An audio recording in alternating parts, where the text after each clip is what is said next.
yo sé que hay un gran debate, lo vemos en las redes sociales, en cuanto a cuándo vamos a poder comercializar las vacunas, que si sí, que si no, y algo que hemos establecido y que nos has ayudado a hacer es que dependemos enteramente de la producción de estas vacunas. Esta decisión que toma Pfizer, ¿no?, de apoyar a través de la ONU a los países más pobres, que el presidente dice, hay que hacerlo, y el que por supuesto haga estos ajustes, ¿qué tanto le va a impactar a México?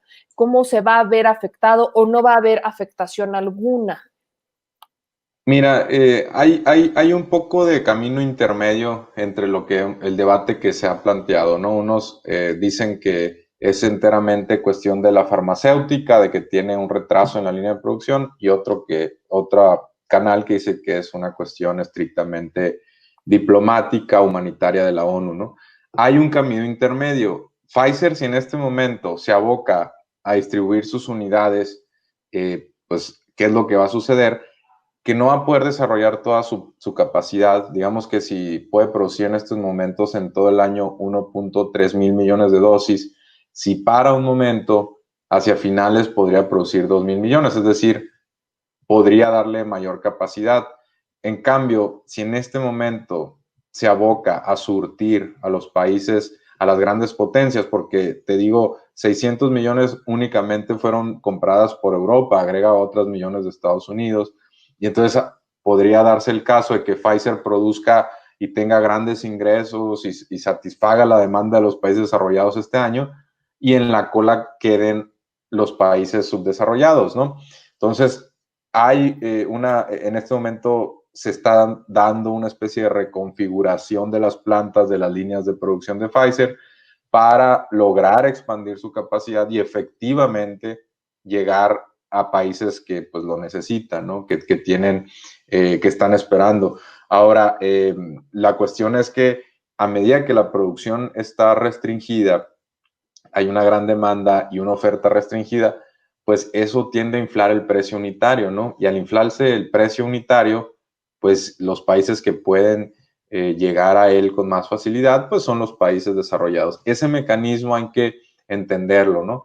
Eventualmente, cuando tengamos 10, 20 farmacéuticas con una vacuna y el mundo tenga una gran capacidad de producción, pues va a haber un Walmart, una comercial mexicana que digan, oye, Cofepris, hay una farmacéutica en Brasil que yo creo que es confiable, quiero solicitar ante Cofepris que me deje importarla porque quiero pedir 100,000 y empezar a venderla en mis sucursales.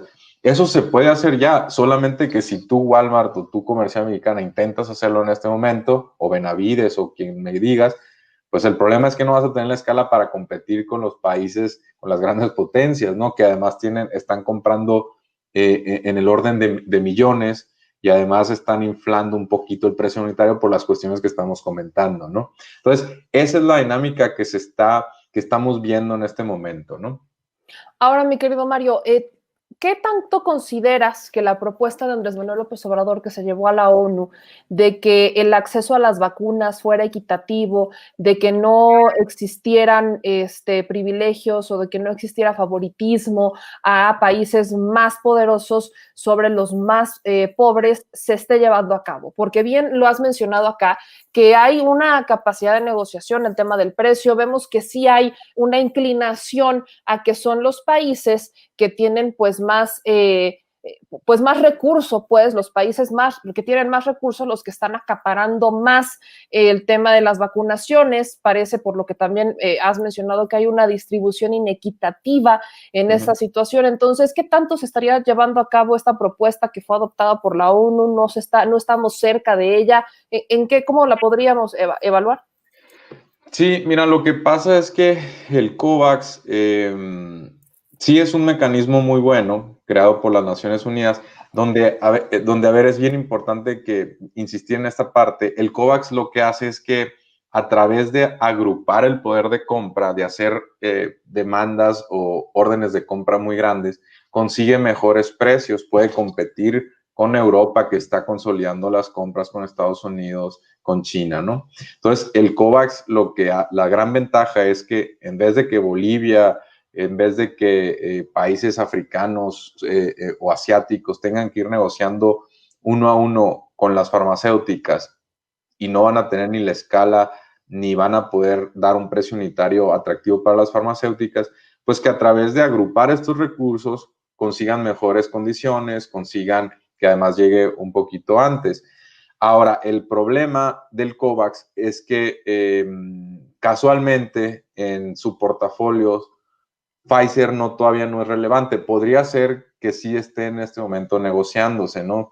Pero aparentemente la mayor cantidad de dosis del mecanismo está en la vacuna AstraZeneca, por ejemplo, ¿no? Entonces, al final de día, si tú tienes información escasa, pues tienes que elegir 5 o 6 vacunas de las 10, 20 que hay, ¿no? Tampoco puedes ir, pues, por la vía y además estás compitiendo con los países desarrollados. Entonces, eventualmente vamos a ver que el mecanismo COVAX empieza a funcionar porque el portafolio, las precompras que hizo a las farmacéuticas que ya están más o menos consolidadas y aprobadas sus medicinas, sus medicamentos, sus vacunas, entonces van a empezar a fluir. Solamente que en este momento todavía no lo vemos en práctica, ¿no? Pero si hubiéramos visto quizá una mayor voluntad de los países desarrollados de apoyar este mecanismo y hubiera quizá habido un poquito más de flexibilidad en las negociaciones de Pfizer, porque pues finalmente se fue con el precio más alto y es el que ofreció Estados Unidos, por eso se está distribuyendo primero allá, pues entonces estaríamos viendo un mecanismo mucho más equitativo y estaríamos viendo fluir mejor la vacuna, pero no lo estamos viendo, ¿no? Estamos hablando de que de 200 países en el mundo, para redondear, aproximadamente han vacunado nomás 40 a 45, ¿no?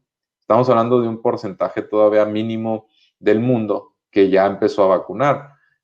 Mientras Estados Unidos ya tiene más de 10 millones de personas vacunadas, hay más de 160 países con un solo médico, enfermera o quien me pongas de su personal médico inoculado, ¿no? Lo cual pues hace pensar que el mundo sigue siendo más regido por las leyes de la oferta y la demanda de lo que nos gustaría, ¿no?